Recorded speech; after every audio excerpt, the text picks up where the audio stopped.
ẹ̀rín yín pa mí lórí afẹ́fẹ́ ẹ jọ̀ọ́ àwọn tí ẹni tí wọ́n bá ti wà burúkú sí wọn kí wọ́n di gbádàgbọ̀n kí wọ́n kú òǹbẹ̀ kí wọ́n mọ́ gbà kí wọ́n mọ́ ṣàgbà kan ṣàfagídí ṣe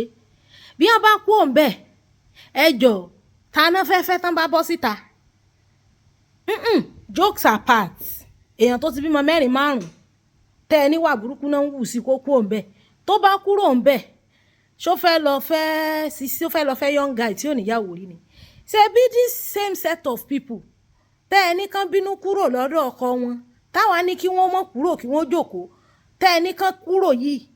tán bá dé ta ṣé báwọn náà ń di second third wife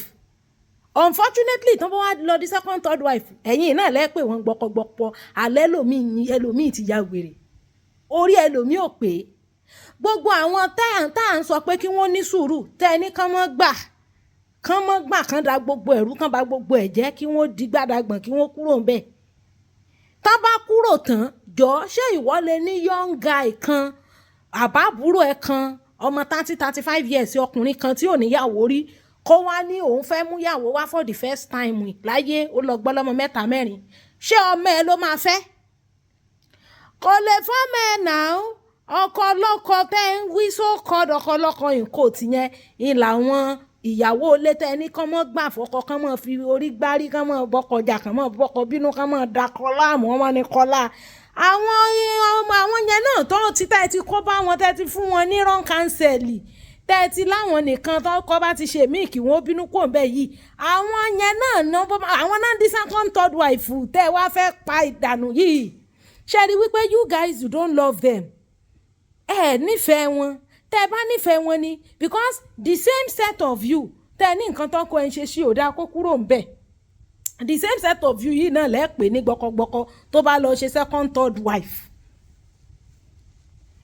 understand the practical yẹn ò yé yín because mo kàn wá imagine wọ́n ní ọkọ rí òdà kúrò ńlé rẹ̀ ó wá kúrò ńlé rẹ̀ tán ọdún kìíní ọdún kejì ọdún kẹwàá ọ̀rẹ́ ni sú ọ lópó ọwọ́ padà rẹ ni tó sọ fún ọ pé òun fẹ́ fi ọ ẹni òun ti wá níyàwó ó wá sá lọ hangi orí ẹ síbẹ̀ àwọn tí wọ́n ní okú lọ́dọ̀ ọkọ rẹ̀ níjọ́sí kọ́ mọ́ gba gbogbo rádàrà tí ń ṣe é sí ọ̀hún àwọn náà wọ́n pè ọ́n gbọkọgbọkọ àbí ṣe ṣàṣà ní sísí tó ń ṣe second third wife ní ìsìn tí ò lọ́kọ rí tí ò bímọ rí ṣàṣà ní bóyá 5%. Are you understanding me? Majority and second third wife àwọn tí wọ́n ti ní lọ́kọ rí tí wọ́n ti bímọ rí ni wọ́n sábà pọ̀ jù. So ń gbẹ wá ní tó ṣe pé the same you tí ó sọ pé kéèyàn kan kó lé ọkọ rẹ̀ yìí that same you náà ni ó lọ rèé pe ẹni onígbọkọgbọkọ abẹ́ni tẹ́ ẹni ó kó lé ọkọ ṣé young boy lọ́fẹ́rẹ́ ìfẹ́ jọ ṣé young guy tó níyàwó rí ló máa fẹ́ ọkùnrin tó ti bímọ gan dáadáa gan tó bá fẹ́ yàwó ní ìsìn gan yóò mọ̀ wá sisi yóò mọ̀ wá virgin tí ó bímọ rí tí ó dòkó rí ni bẹ́ẹ̀ ni mo sọ fún yín ambos ní bọ́sẹ̀ ni ó ti bímọ 3 4 èmi ò ní ẹ̀ ń bá bímọ tó pọ̀ kò ní rọ́kọ o bet probability pé yóò fẹ̀ single it is well ni o ọlọ́run gbọ́ ìsídà kó fẹ́yàn tó jẹ́ divorcee tí ó sì sọ́kúbẹ̀yìn tó fẹ́ pè lọ́dọ̀ ọkọ rẹ̀ tàbí èèyàn tẹ́ wípé ìwọ tó wá tiẹ̀ wá ní ọ̀hún wá wídọ́à ẹni ìyàwó rí ọ̀bá kú sí yóò bẹ̀ ìyàwó ẹ̀ lórí ni àbí yóò yín ìyàwó ẹ̀ ń bọ̀n nítorí òbó tiẹ̀ tó fẹ́ dó ẹ má lọ jẹ̀kọ́ yín síbi tẹ́ ẹ gbà bá ti lọ́kọ gbà fọ́lọ́ǹdó tọkọ rẹ ìwọ tó ti lọ́kọ lajú ẹ lẹ́kedere fẹ́ẹ̀yàn tó sùn torí tó bá dọ bẹ̀sùẹ̀sùẹ̀ tó kú òǹbẹ̀ tó ní ògbé ọ̀tọ̀ wá kú òǹbẹ̀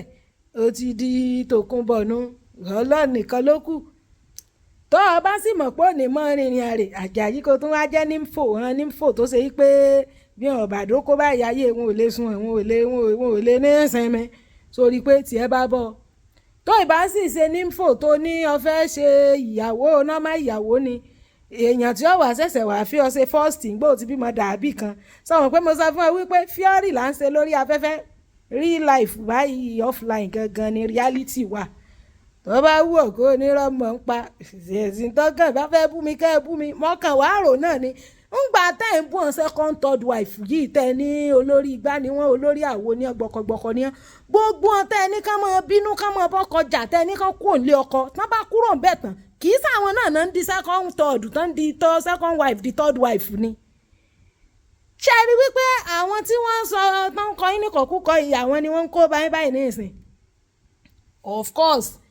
ṣẹ́ni tó ní òjò kókó dúró tọkọ rẹ nísìn kò fẹ́ jẹ́ kọ́ òun ti mọ tó wà ń gbòòrò ayé ni ó ti mọ̀ pé gbogbo àtàǹsá máa fẹ́ kú òun bẹ́ẹ̀ kàn tọ́jú ẹ tó bá ikú o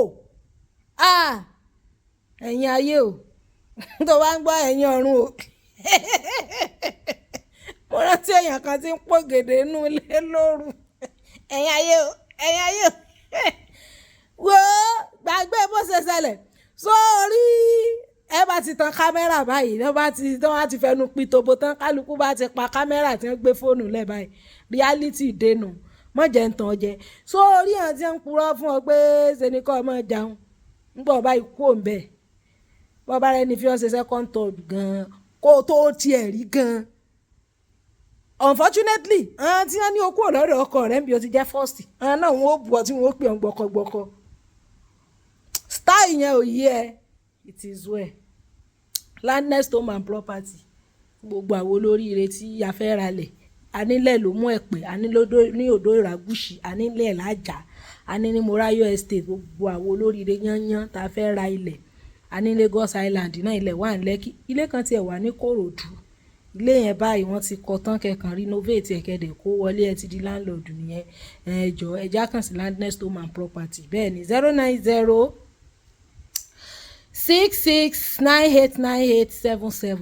09066989877 landless home and property lájà sí ẹjọ́ ẹja pé wọ́n àwa tá a bá fẹ́ ra lẹ̀ ra lé ní kẹjá pé wọ́n o tó rán ní gbogbo àti à ń pè wọ́n báyìí ṣe ní à ń lé mi náà fẹ́ bá sọ̀rọ̀ nọ́mbà tí mo fi sórí fídíò yìí nọ́mbà landless home and property ni o èyí ṣe nọ́mbà tèmi èmi ègbé kọ́ọ̀lù o ṣé àbáyé náà ẹ̀sìn bó ti jẹ́ nù dúró tọkọ rẹ sórí ọkùnrin tí bá ti ń wùwà abú mọ̀ wulẹ̀ fẹ́ tó tọ́ ọ bá ti lè fẹ́ tọ́ ọ bá ní reason láti kú òun bẹ́ẹ̀ ó ti di tòkunbọ̀ òótọ́ fàkàtì ni sódì àfọ̀ ẹni tí ó ṣe pé kinní gan yóò rò lẹ́ẹ̀bí ẹ̀ẹ̀mejì kó tó di ẹ́ ń pé yóò wà kọ́mìtì àbí yóò ṣe pé kinní sórí gbogbo àti à ń tàn jẹ tí wọ́n ní ṣe ni kọ́ ọmọ gbà ṣe ni kọ́ ọmọ bínú kọ́ ọmọ forí gbárí hùn yóò padà yọ̀ lẹ́nu ń gbọ́ bá padà rẹ́ ní sùọ́ lópó gan-an àdìlétà long run àwọn ó tún pé òun gbọkọgbọkọ wọn ó ti gbàgbé pé àwọn náà ẹ̀ ń kọ̀rẹ́ jẹ pé kó kó lọ́dún ẹ̀kọ́ ẹ̀ ń jọ náà nígbà náà lọ́hùn torí mo kàn wó wípé nígbà tí ẹ wá ń bú àwọn kan pé wọ́n fọ́kọ nìkan ó sọjọ́bì ó ṣe gbásà ó ṣe kò bàbá àṣàṣùn ẹni tá a ní kó bínú sọ́kọ rẹ̀ ṣáàtì lọ́kọ míì tá a fún ẹni tó ti jẹ́ ìyáálé ilé ibì kan tó ti jẹ́ dìónà ìyáálé ilé ibì kan tó wá kúrò ń bẹ̀ tó wá lọ bòmíì jọ ṣe àṣẹ tó lè pa níbi tó ti jẹ́ nọ́mbà 1 yẹn ṣó lè pa níbòmíì tó lọ ni yóò lọ tò lẹ́yìn ni sẹ́yìn ọmọ ni gbogbo àwọn tẹ́ ẹ̀ ń encourage pé kán máa bínú kó lọ́dún ọkọ wọn pé ń tọkọ wọn sí ọ̀dà kí wọ́n kó kó ń bẹ́ yìí ṣé ẹ ti gbàgbé pé àwọn náà ń di second third wife tẹ́ ẹ wá ń padà lọ ń pè ń gbọkọgbọkọ létà mo béèrè wò ẹ bá ti lọ́kọ mọ́ jókòó lé ọkọ rẹ̀ náà tán ra rẹ̀ jẹ́ wá join queue single gbòòrò orí ẹ̀ máa pé kíákíá ẹ ṣeun.